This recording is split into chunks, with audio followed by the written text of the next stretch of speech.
Hello, folks. Getting situated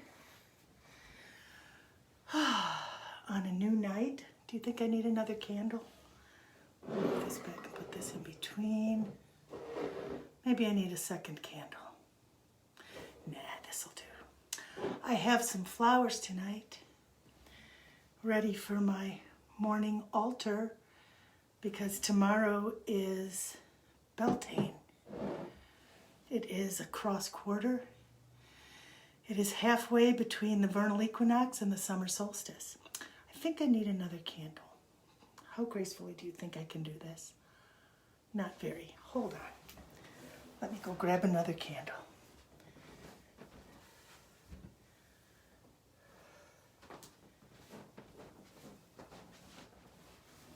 Oh, not too bad. Oh, everything's bouncing. Light it and put it here. There we go. That's a little more light. Here we are. Ghost stories with Spooky Ms. T.I. Or spooky stories, because ghosts in a way, but spring is on its way. Tomorrow, as I said, is Beltane. It is the 1st of May. It is a very important, well, all of the cross quarters are, but the Beltane has to do with fertility. And in ancient times, folks would build 2 big bonfires, and they'd walk their cattle between the bonfires to wash away. I'm getting settled here, sorry. New setup. I'm up in my room trying to figure out what works. Walk the cattle through the bonfires, and the people themselves would pass through the bonfires.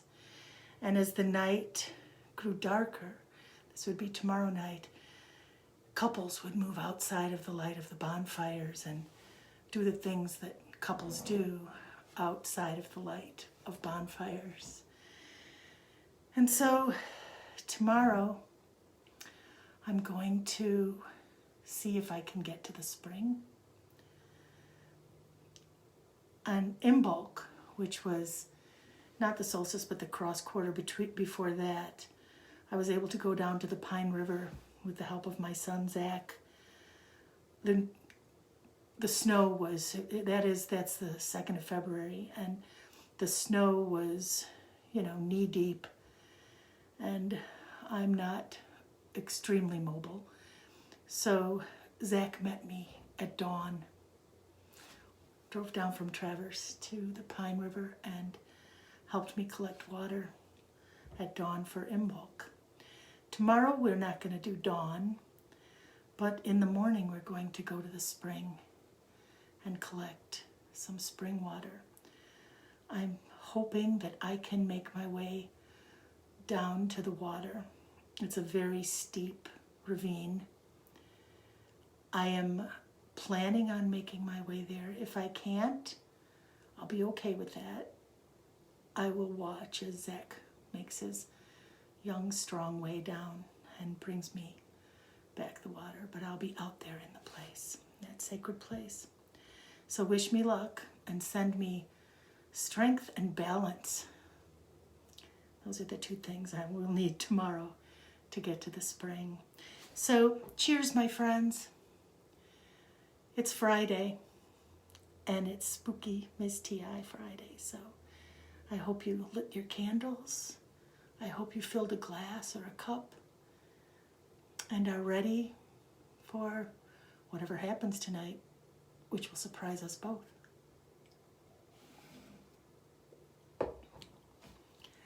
So, that's good. So tonight, I want to talk a little bit about some experiences that I've had with spirit travel or soul travel.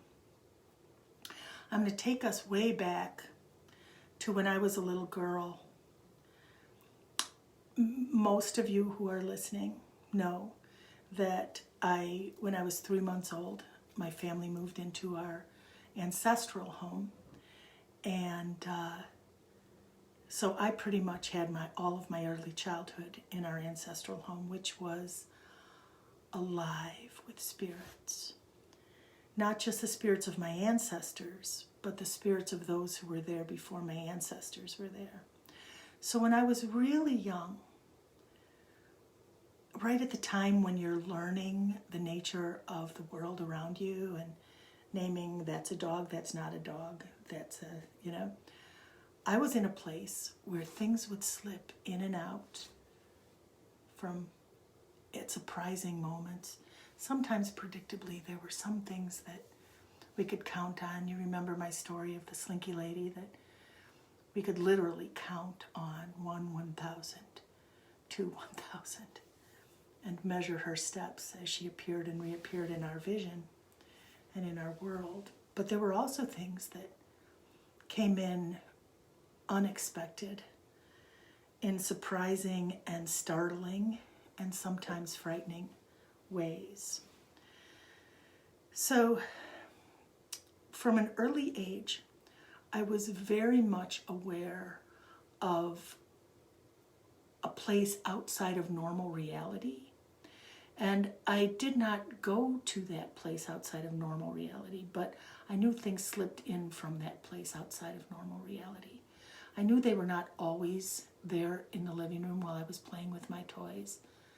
But sometimes I would be sitting there playing with my toys and I would feel the room change. And it was as if it felt like it was charged. That's the closest description I can muster in the English language. I may have to invent a word because charged isn't exactly what it was. Charged refers to, like, there's electric, like in a lightning storm you can feel the air charged. When there's really powerful aurora borealis, you can feel the charged atmosphere. But this was different. It just felt different, but it felt all encompassing. It was like every cell in my body became aware that something had changed in the room. And oh, look what I brought up. Sorry, I just interrupted myself. So when this would happen, sometimes as I was sitting, I would feel something come very close. And I could feel its energy close, and I could feel like breath. And if you just lightly move just a little bit of your hair, just do this now, just lightly move just a little bit of your hair as if there's a very soft, that's what I would feel, just a little bit of movement. And then whatever was there would come close enough to where I could feel it and sense it right next to me. And it was usually right here next to my face. And sometimes it would say my name. Sometimes it would say nothing. And I'd turn to look and it would be gone. And sometimes it would just make unintelligible sounds like and then be gone. And when it was here, as I said, I could feel it moving my hair slightly and next to my skin. And sometimes it was so, well, most of the time when it was this close, it was like its breath, if it was breath, I don't even know if it was breath,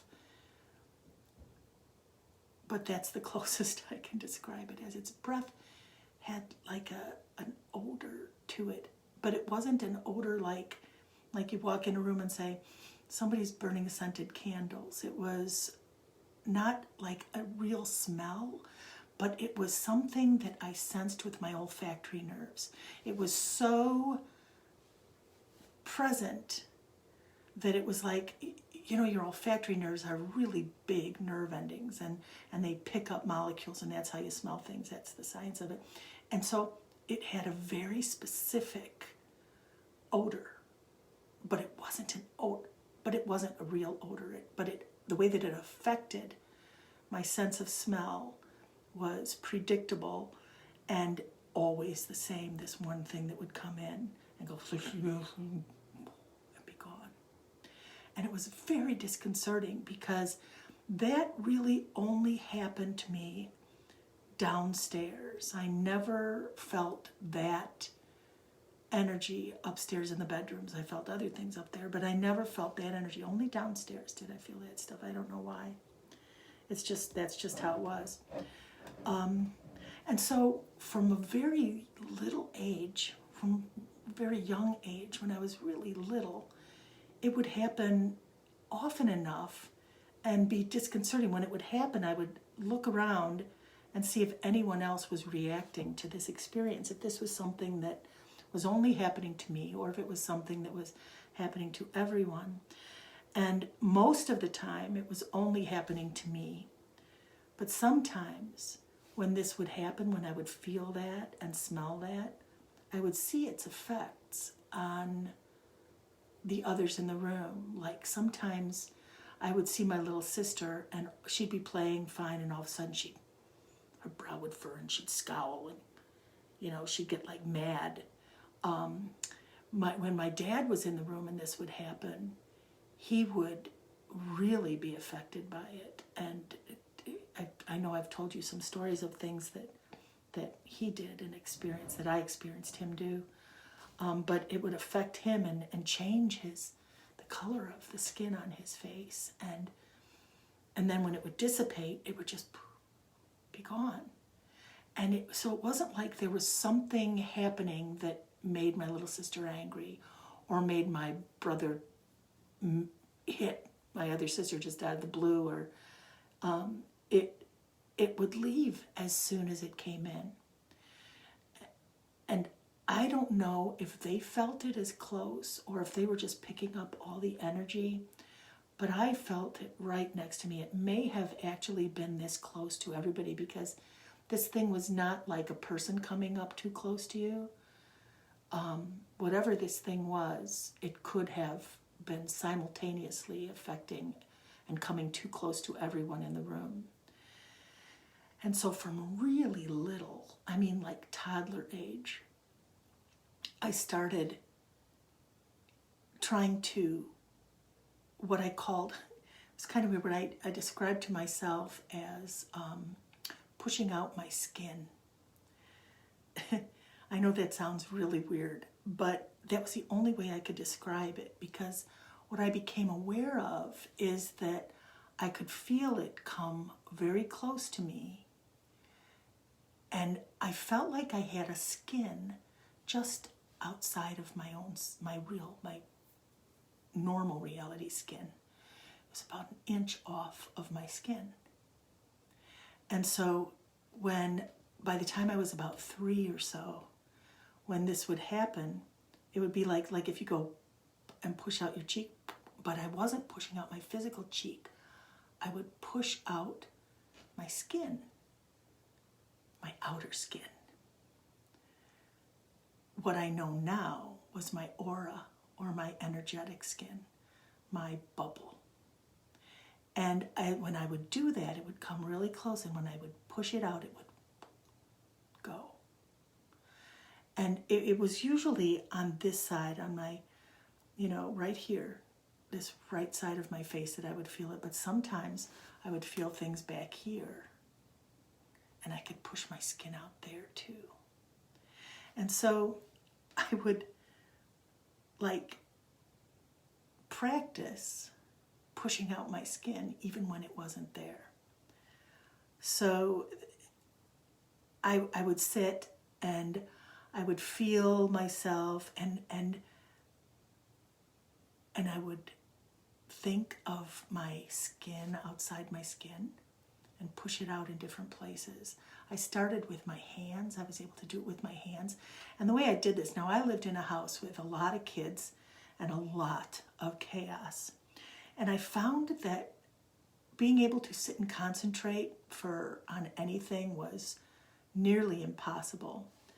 But I learned that playing with dolls was something that little girls could do uninterrupted. And I would hold this scraggly baby doll in my arms, and just looked down at the baby doll. And as I looked down at the baby doll, I pictured the skin outside of the skin of my hand and would just picture it and see its light push out from my skin just a little bit. And if somebody tried to talk to me, I'd say, "Shh, baby's sleeping." I was a toddler, I was not even considered a preschooler at this time. "Shh, baby's sleeping." And they go, "Oh, she's so nurturing and cute." And they go and leave me alone. And I'd work on my skin. Not all the time, but very frequently, until I was aware of this outer skin everywhere, even on the top of my head and just everywhere. But it started right here. And then I could lay in my bed and just puff my skin out just a little bit and go to sleep. It just felt a little bit safer to do that, and to know that when that thing came in close, I could use my own skin and push it back a little bit or completely. And it would go. So this I did from earliest childhood. I was aware of that extra skin. And I think it's because I was aware of things that weren't physical, and I was living with things that weren't physical, and so it did not freak me out at all that I myself had a part of me that was not physical. And although I did call it my skin in my own mind, I didn't tell anybody about this. I thought this was just something everybody did. I never even considered it being really weird, which it probably was. But it was just, it was what I was doing. And as I was learning, it was a survival tactic. It was a safety net tactic that I devised. So as I grew older, I remember,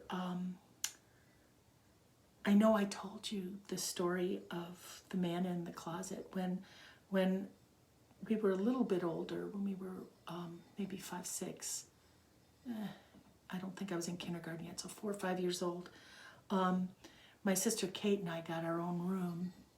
My parents moved downstairs, and when I was littler, we were all in one room, in the front room. It was a big L-shaped room. And when we got our own room, it had a closet that was joined with the closet in the big L-shaped room. We had a door on our side, and there was a door on that side, on the other room side, which was very odd, but we didn't think anything of it. And we had a full-size bed in that room, and it was cool to have our own room, but the closet was just icky. The closet was very uncomfortable and not as scary as, well, it just felt dangerous. It felt like there was something bad in that closet. And I know I've told you the story of waking up. If you haven't heard that, go back to my other stories, and you can look on YouTube and find the ones of childhood haunting or something, I don't know, but that's the full story of that is there. But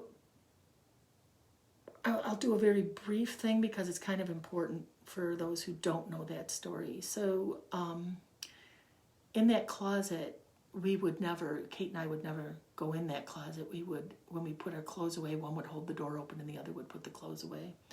And one night, I remember waking up. We obsessively made sure it was closed and latched, so you'd hear the click to make sure it was closed. And one night I woke up in the middle of the night and I couldn't get back to sleep. And while I was trying to get back to sleep, the closet door opened and I saw a man in that closet. And it was this man, I'm not even sure if he saw me, but he was looking at the bed that Kate and I were in. And the more I think about this, the more I think he really had no idea who he was, what he was looking at, that he was really looking at something else. But he had this immense grief and just hopelessness that I felt. I could feel, this was before I realized the difference between compassion and empathy. And so I had empathy for everything, for everyone, and I could feel their pain. I could feel, I could feel my mom's pain or frustration. I'd feel my siblings, this human beings, every human being is an empath. If you can sense the feelings of others, that means that you are a fully actualized human being. It doesn't mean that you're somebody really special. It is important to do that, and there are those who don't. But we are empathetic creatures. We're social animals. We need to be able to read the feelings of one another. So as a little girl, I had this intense empathy. And when the man appeared in my closet with this overwhelming grief that was just flooding the space, I felt it as well. And although it wasn't frightening, it was not pleasant, and I did not want it to happen again and again. But after that happened, where I experienced that, and then went back to sleep and woke up in the morning and the door was open, and I knew he had been there, and I knew he was behind that closet door all the time. Even in the daylight, he was there. There was grief in that space. There was anguish and remorse and horror in that space. But after that happened, I became a really restless sleeper. And before that, and even at that time, my sister and I, we would, in that house, you'd be disturbed in the night, so we would have to move to the middle of the bed and tuck everything in, and cover even your head as much as you could back to back in the middle of the bed, because if your hand was out or something was out, you'd get touched. And so we would tuck in, and then so that we wouldn't fall asleep at different times and have one or the other of us awake, we would just whisper, sleep, sleep, until we drift off like simultaneously. And I found that worked, and I would fall asleep, but I was waking up. Night after night after night. Maybe not every night, but many nights I would wake up like I had that first night I saw the man in the closet. And when I woke up, I knew I was the only conscious living person in that house filled with unfathomable emotion that a little tiny child had never experienced except through the spirits in that house. And it was very uncomfortable and horrible. And I'd try to get back to sleep. And I always knew that he was right behind that door, and I always knew that at any given moment that door would open and all that energy would pour into my space. And it was rough. I didn't see him every night, but I felt it. Every night that I woke up, the door didn't open every night I woke up, but I would feel it every night. And I would feel the other things in the house. There were noises. You could hear footsteps, and you'd hear movement, and no one else was awake. And it was hard, and it was difficult to get back to sleep.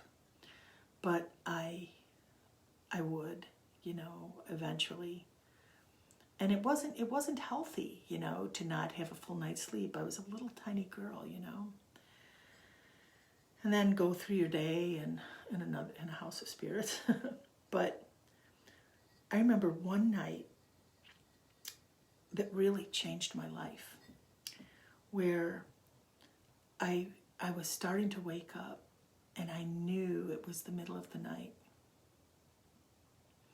And I knew I was going to be alone. And I was still, my eyes weren't open, but my consciousness was coming into awareness, you know. I was starting to become conscious. And I felt an entity right next to me, right next to the bed. But it wasn't the man. It wasn't the slinky lady. It wasn't anybody that belonged in that house. It was something else, was right there next to my bed. And it felt good and it felt safe. It was not threatening at all. And in those few seconds, I ascertained this being to be my guardian angel. Now, in my family, we would always say our prayers at night, and they were, Angel of God, my guardian dear, to whom God love commits thee here, ever this day be at my side. And so I assumed my guardian angel was there. And I was like, okay, I'm good, I'm safe. And she leaned down in this it was a voice that was vaguely familiar and very soothing, but it wasn't one that I ever heard. And she just softly said, don't open your eyes. And so I didn't. And I lay there with my eyes closed, knowing that my guardian angel was right next to me and I wasn't afraid. And there was no other emotion in that room but this love coming from my guardian angel. And then she said, lift up and come outside with me. Something to that effect.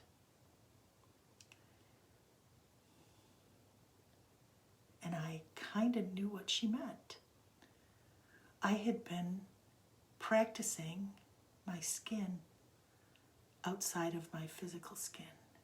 And I knew that's what she meant. And so, lying there, I felt my extra skin, my energetic skin. And I felt it not just push out around my body, but push up off of my body. And as it was still attached, but it was like lifting so easy, just like, like just smoke, just rising up. And then at one point, I felt the separation, and what it felt like, and still feels like to this day, was, have you ever blown a big soap bubble? And this is a kind of fun thing to do. And then get your finger covered in the soap.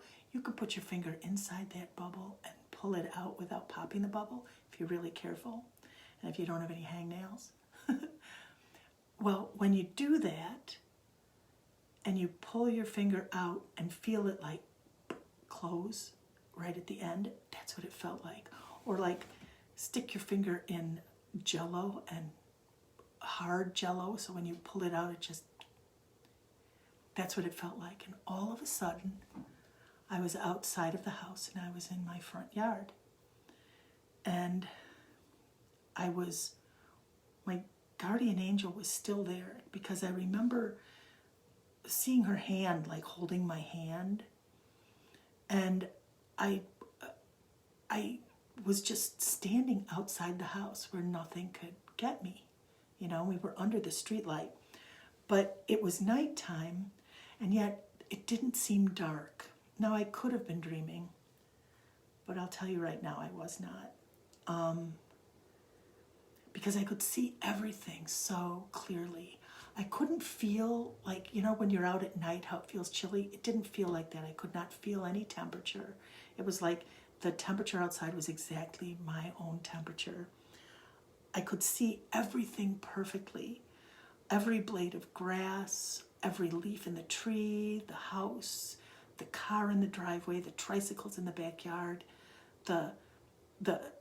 with no shadow. There was no shadow at all. And the light was like this candlelight, where it was this soft amber light, but my hands are casting shadows, and there was no shadow. It was if, you know what it was like? It was like every single thing was illuminated from within. Does that make sense? So it cast its own light. It was not reflecting light. The light was coming from within, from everything, the tree trunks, the house, everything. And while I was out there, my guardian angel showed me how I could fly. And I could take a step and like leap into the air and stay there.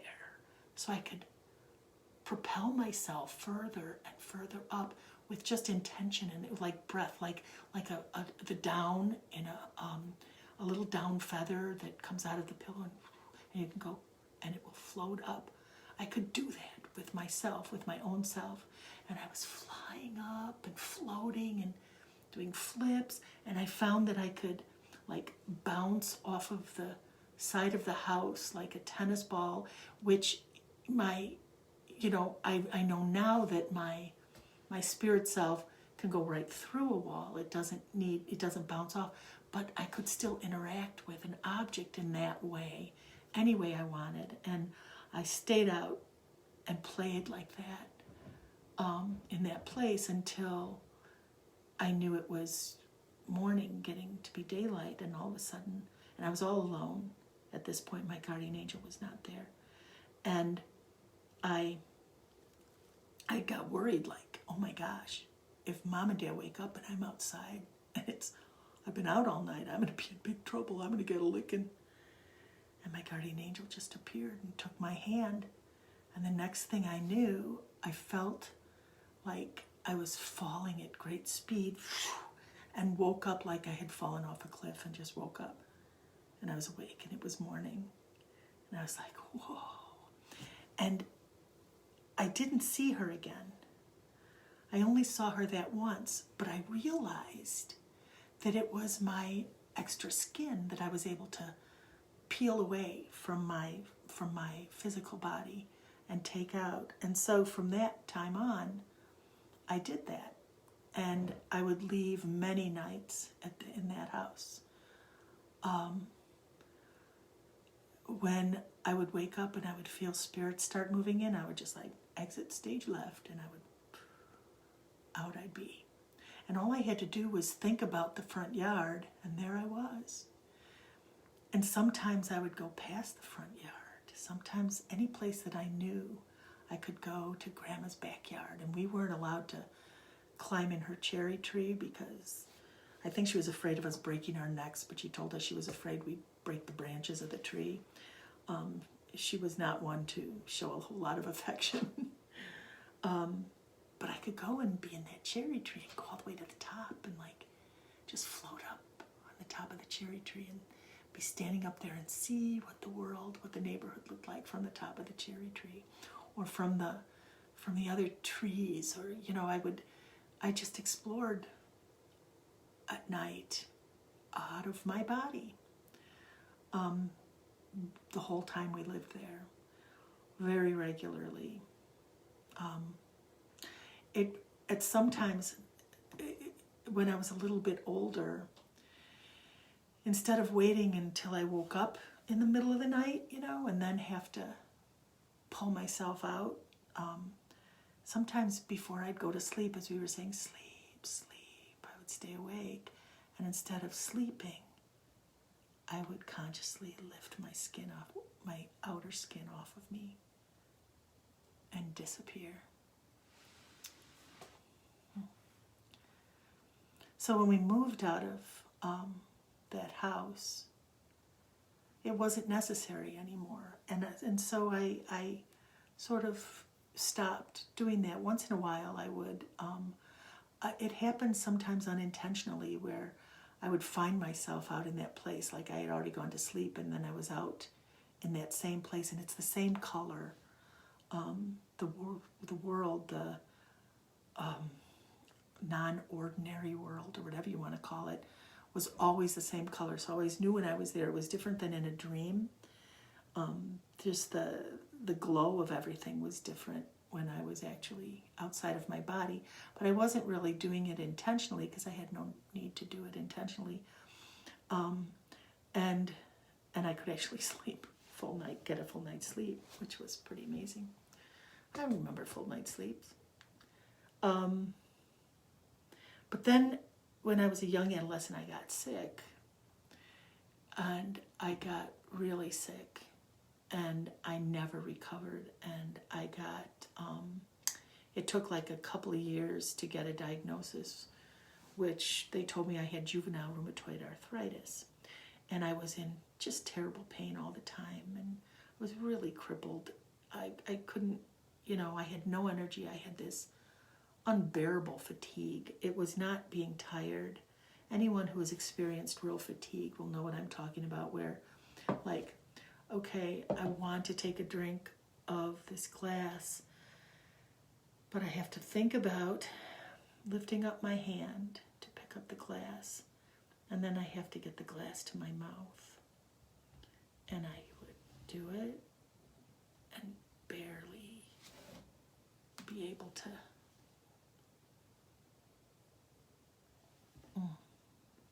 And sometimes it wasn't worth it.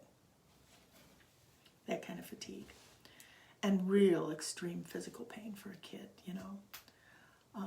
It felt like my joints were being crushed in vices. I'd wake up in the middle of the night, they'd be really hot and extremely swollen, and it felt like someone was standing beside me just cranking a vice on my joints. It was pretty horrendous.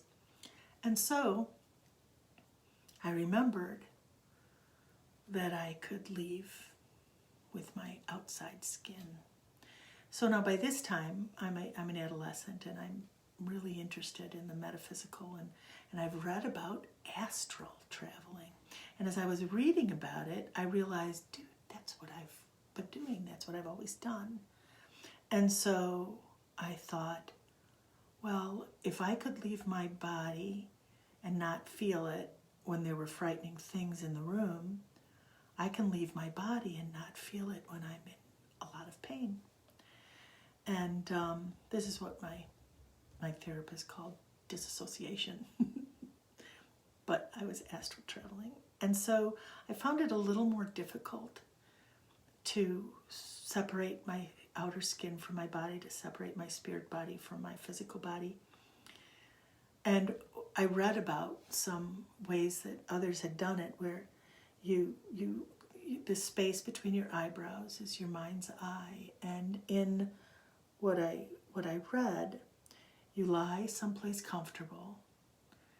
And what would happen is I would have to not think about the pain in my body because it would distract me from focusing. It was really hard. But so I would look at this place between my eyebrows with my eyes closed. And so what you're doing is you're sort of crossing your eyes up and towards the center.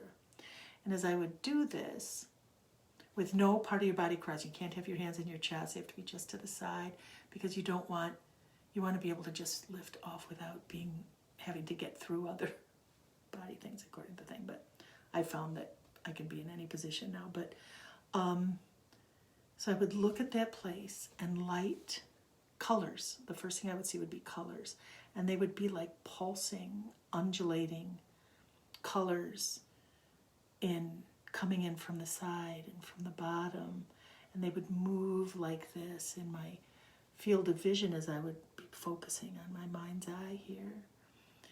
And then the colors would change, and they'd go from reds to greens to yellow and magenta and violet, and these deep violet colors. And then they would start to swirl,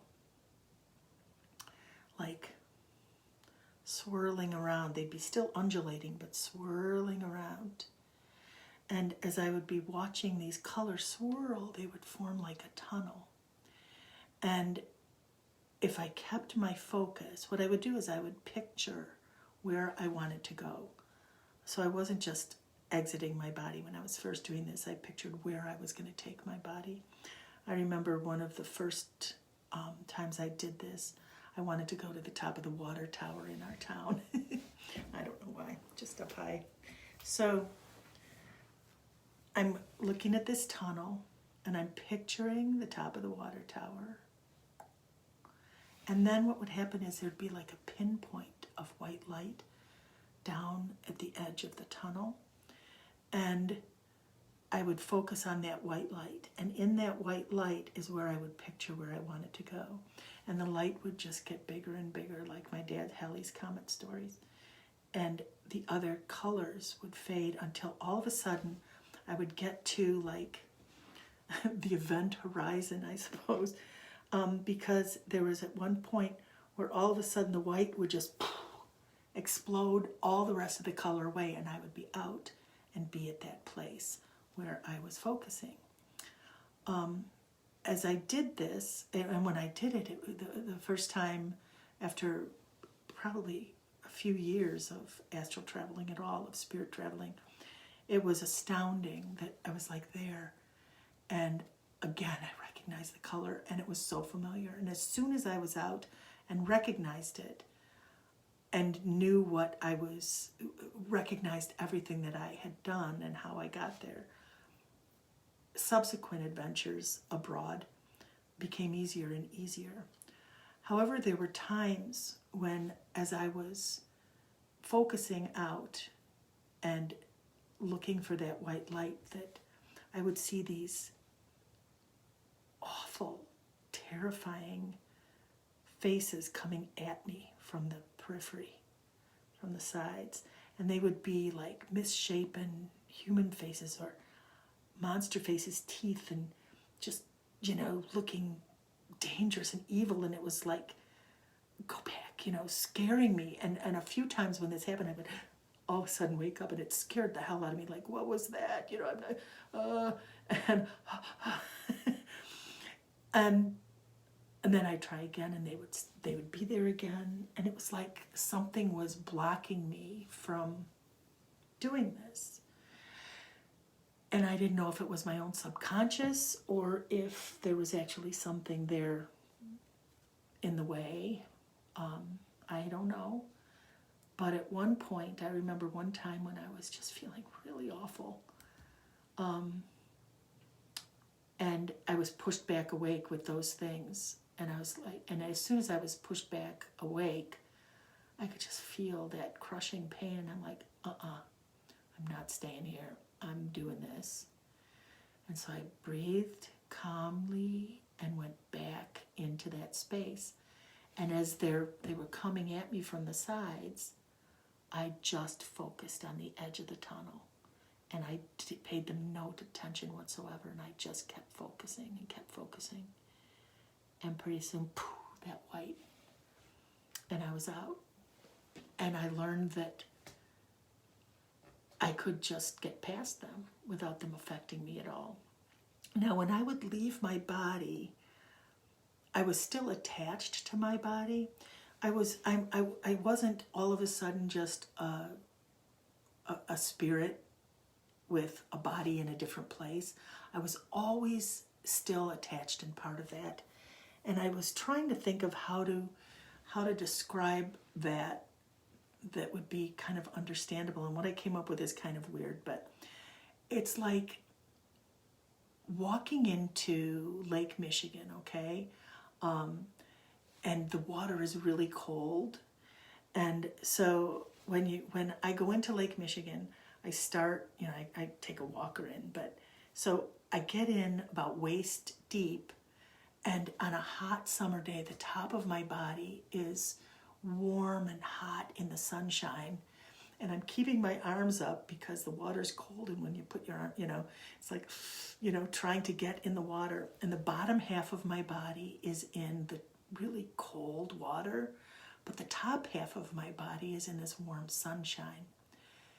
So when I am separated from my physical body, it's like part of me is in the water and part of me is up in the hot sun.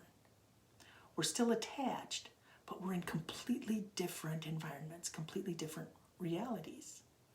So I never felt that, I know there are movies about children who astral travel and all of a sudden are possessed or lost in the astral world. I think there's a really famous movie about that. I can't remember what it's called. But that never seemed like even a possibility for me, because I could still feel the bottom half in the water while my top half was in the sun. I was never, my top half on the beach and my bottom half in the water. That never happened. I was always attached, but I was away from it. So my part of me that was out of my body was in that warm sun, and the part that was in my body was standing in the cold water. I think that's a pretty good analogy for how it was. And so I just did this a whole lot, more and more. I practiced until I could even do it when I was awake. And if I had a particularly painful procedure, I could literally remove my consciousness from my physical self. I could, if there was something happening to, say, my knee, okay, someone is doing something that is really hurting my knee, I could just not feel it. I could remove my consciousness away from that for a short period of time while I could still even almost interact with people around me. I was there, I was aware of everything, but I just lifted it away. And it really helped with my suffering, so I didn't have to suffer as much as if I was there focusing on the pain in my knee. And even now, that was something that I learned, that natural pain management is, what happens is when something hurts, you think about how much that hurts, and you think about, oh my God, that really hurts, and you're giving all your energy and your attention to what hurts. And what I learned by actually removing my skin, my other skin, is that by not focusing on what hurts and focusing on something else, even to where just softly tickle inside your arm if you have something else that hurts, until that's all you're thinking about, then all of a sudden your brain stops focusing on the pain, because pain happens in your brain, and you're thinking about this gentle, sweet, comfortable, reassuring tickle on your inner arm. So try that sometime with a headache or anything. We do that. We oh, that hurts, like ouch, ouch, ouch, and you just think about it, and if you think about something else. Anyway, so this is what I did as a young person, experiencing my deteriorating body from this terrible disease that I had. And then when I had kids and stuff, I didn't very often, but I would still leave when I needed to. But it wasn't often. But then in my late 30s, like 39, maybe 38, 39, I found out that my diagnosis was a misdiagnosis, and that I had something that could be treated. It couldn't cure it, but it could be treated, and it wasn't going to kill me. I should back up a little bit, because my Grammy Ethel had rheumatoid arthritis.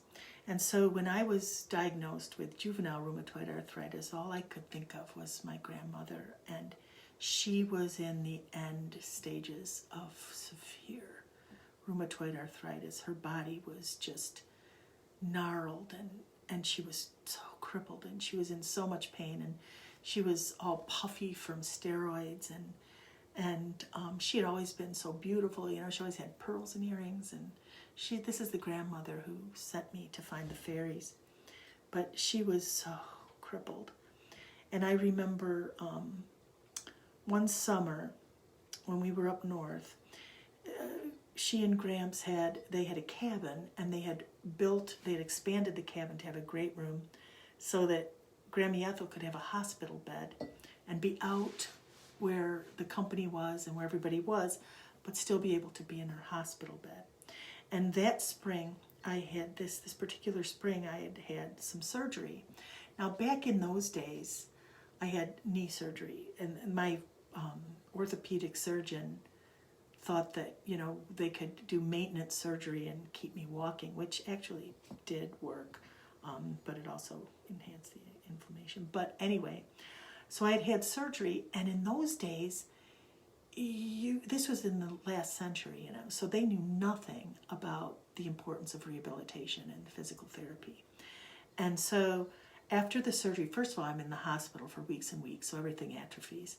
And then afterwards, the physical therapy is minimal. How to walk with the crutches, how to use a wheelchair, how to use a cane, a little bit of stretching to to stretch the knee so it bends more, but no strengthening, no. And so every time I had surgery, it was like I would weaken more and more and more. So this one particular summer, I'd had surgery, and I was not on crutches. I probably had a cane. I don't even remember. Maybe I didn't even have a cane. But we were in Grammy Ethel and Grandpa's cabin, and they had a housekeeper named Anna, and Anna was this great cook. Well, the blueberries were ripe, and so Anna told all of my cousins and brothers and sisters and myself that if we would go out and gather a whole bunch of blueberries, she would make as many pies as blueberries were collected. And that meant with all that number of kids, and the blueberries were abundant, but you had to walk down the road, and it was a sand road, really unstable. I had a hard time walking on unstable places. I fell a lot. And then you had to climb up an embankment that I was not able to do. So everybody had their pails and their sand buckets and whatnot, and a colander and whatever carry-all you could take. And there was a whole pile of kids heading out down the road to go collect as many blueberries to get Anna to make enough pies so that every household would get their own pie, and she'd have enough pies to bake pie that we'd all be able to have pie right there. But I couldn't go. And so I was sitting in a chair. Grammy Ethel was in her bed. Anna was in the kitchen. I don't know where Gramps was fishing or something. And I was sitting in the olive green upholstered chair. I can feel myself there. It was a maple chair, so it was a wooden chair, but it was upholstered in olive green, and it was kind of like a rocker. And Grammy Ethel had a television. Nobody else up north had a television. There was no reason for a television because you don't need a television when you're up north. You got the lake, you got the woods, you got a campfire, you got stories. Nobody needs a television. But Grammy Ethel was stuck in bed, so she had a television. And I was sitting in that olive green chair listening to my siblings and cousins get further and further away. And the TV was on, and I think Grammy Ethel was watching a soap opera, or a soap opera was on. Whether or not she was watching it, I don't know. But as I sat in that green chair, I got really sad. And I wasn't feeling sorry for myself. It wasn't like that. It wasn't like a poor me thing. I was just really sad. It was like I was grieving for a loss of something, and that something was my childhood and being part of my cousins and my siblings, and I was sad. And Grammy Ethel, her bed would go, and she could raise it up, and she raises it up a little bit, and she turns and she looks at me and she gives me this look. And she had the bluest eyes. She had these wet, watery blue eyes, and she looked at me and gave me this conspiratorial kind of look, And usually when she did that, it was like, I have this candy stashed. Go get that candy and we'll have some, or let's have some ice cream, or go get an extra pop or something like that. So I'm just looking at her, not sure what she's doing, and she's just staring at me. And she looked at me, and then she said, "You don't think I'd just stay in this bed now, do you?" And I was confused, and I said, "Well, no, of course not." She had an electric wheelchair. She could get out of bed and around the cabin, and Gramps would take her for drives in his Kelly Green Lincoln Continental car. And so I didn't think she was just stuck in that bed. And I said, "No, of course not." And then she kept looking at me with that same look. And then she said, "They can't do what we can do." And I was like, I was really confused. I was like, what am I supposed to say? And I didn't say anything. I'm like, I must have been like, and then she said, "You don't think I just stay in this body, do you?" And now I'm getting a flash of understanding. And I'm thinking, why is she telling me this? Does she know that I leave my body? Maybe she's seen me there because I had seen other people in this place. I had seen people that I knew, and sometimes I would see people that I didn't know and then see them in real life, in ordinary reality, and it would be like, it was clear they recognized me, and I knew where I saw them. I don't know if they did. Maybe they thought they were dreaming, or they just recognized me from something else, but I wondered if I had maybe seen her there, but I don't recall ever seeing her there, and I never even thought that she might leave her body. And then she said again, they can't do what we can do. I'll bet they can't fly like we can. And then I knew exactly what she meant. And I smiled and I said, I bet they can't. And that was the most comforting exchange I had, because my grandmother was in so much pain and she suffered so much. And to know that she had that safety out like I did, and to know that I would have that, and that you don't have to suffer. And she didn't have to suffer. And I smiled and she smiled, and then she just leaned back on her pillow and turned back to the television. But it was life-changing for me. So then, as I said, when I was in my late 30s and I found out I didn't have it anymore, that my prognosis was different. It was a game changer. And then when in my 40th year, it had been like a year and a half since I'd been treated, and it was Lyme disease that I had. And although there isn't a cure, and you still have, I still have the effects, now my immune system is still reacting as though it's live, and I have, where it flares up on me from time to time, but we can always kick it back. It's a far cry from what they told me when I was 15, that I wouldn't live past my 30s. I've doubled that, dudes. So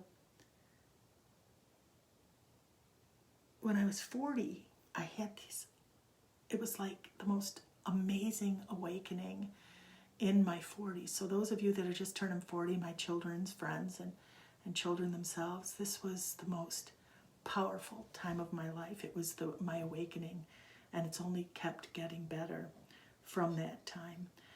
But I remember one night, I would have these vivid dreams, these memory dreams, and one of these story nights I'm going to tell you about some dream series that I had. But one night, I dreamt an entire day from my early childhood, from the time I woke up, and it was like I was seeing it through my own eyes. It was like I was reliving it as myself. It wasn't like watching me do it. It was everything.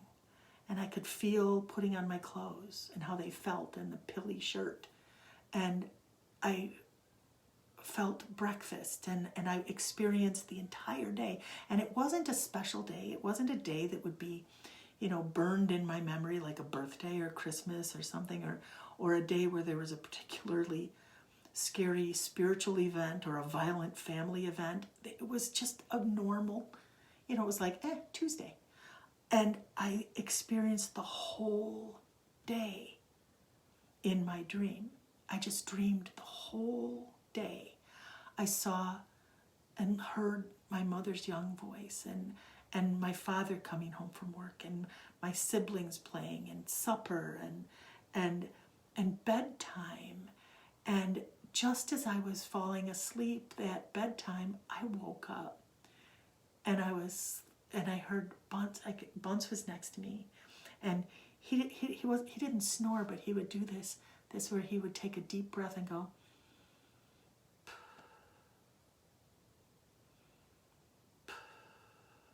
So it was like and it was the most soothing sound.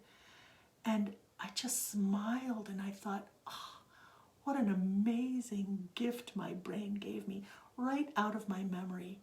A memory that was somewhere in my brain cells was gifted to me in my dream. And it felt so good. I just was like, oh, you know, imagine. I was just so happy about that. And then I started thinking about our house. And I started thinking about myself in that place. And I wondered what it was like. I hadn't been there in a really long time. And so I decided that I would go check it out. And as I listened to Bunce going, I focused on that place between my eyebrows.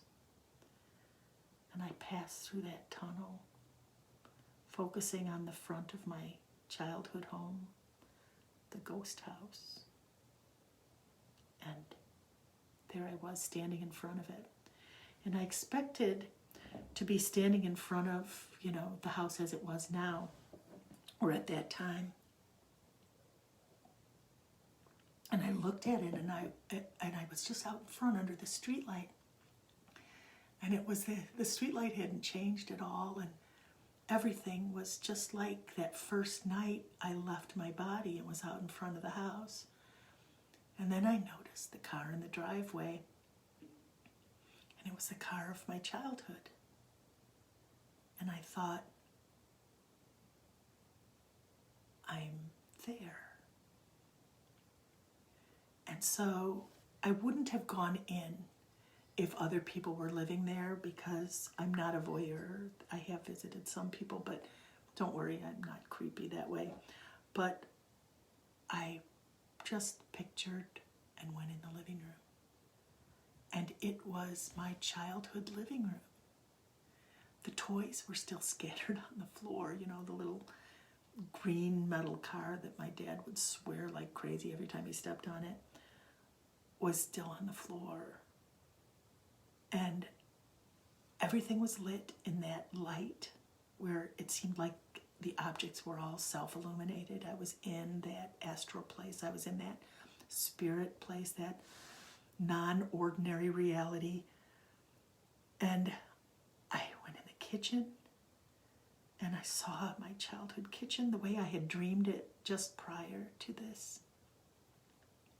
And I decided to go upstairs and go in my room.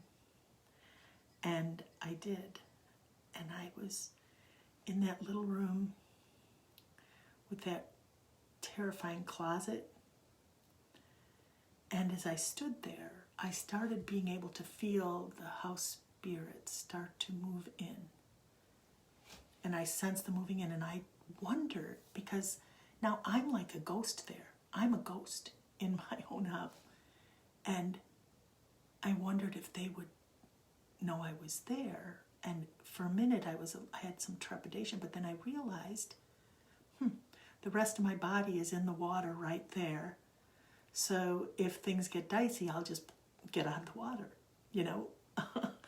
I was still connected to my body, so I knew I was in no danger. And I was just in the room, and I wasn't really looking at anybody, and I looked down at the bed, and I could see the two little girls sleeping, and one was me. And as I was just looking at us, I saw my little self start to stir and make noises as I felt these spirits moving in. And I felt the man in the closet behind that door. And I knew that he was about to open that door. And just as she kind of turned over me, I kind of turned over, I leaned down and I said, "Don't open your eyes."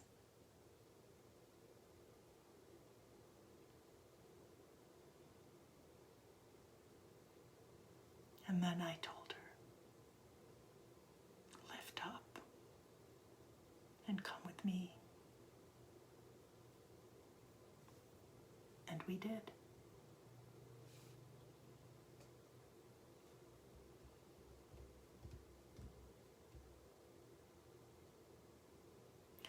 Time is not linear.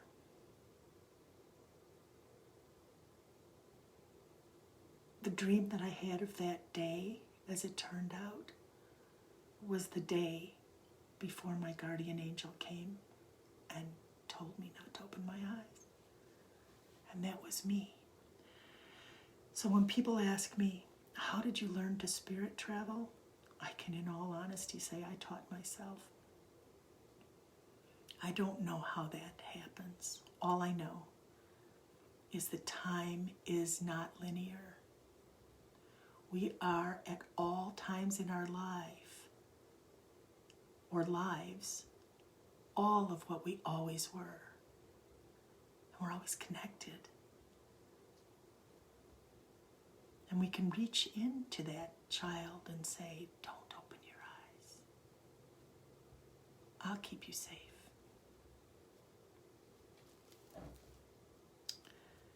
That's a true story. I know it sounds really incredulous, and I've told you some really incredulous stories that are, it just, time is not linear. Maybe that's why ghosts can loop things that happened 100 years ago or 1,000 years ago. Maybe time really is happening all at once. I don't know. All I know is that that's true and that happened. So that's my story. That's my description of my spirit traveling and how it came about. I won't go on. I'm going to just leave it there. Thank you for listening. Thank you for being there.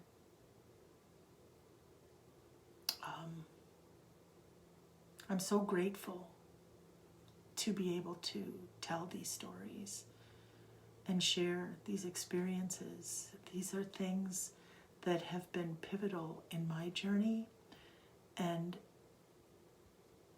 when any of us have things like that in our lives and we can share them with others, that's a good thing. That's a good thing. So my friends, have a wonderful weekend, I can say now, and a week ahead. And I'll see you in 2 weeks. I'm not going to do these every week. In a couple of weeks, I'll see you back. And meanwhile, go well, be kind, stay safe, take care of one another. Good night.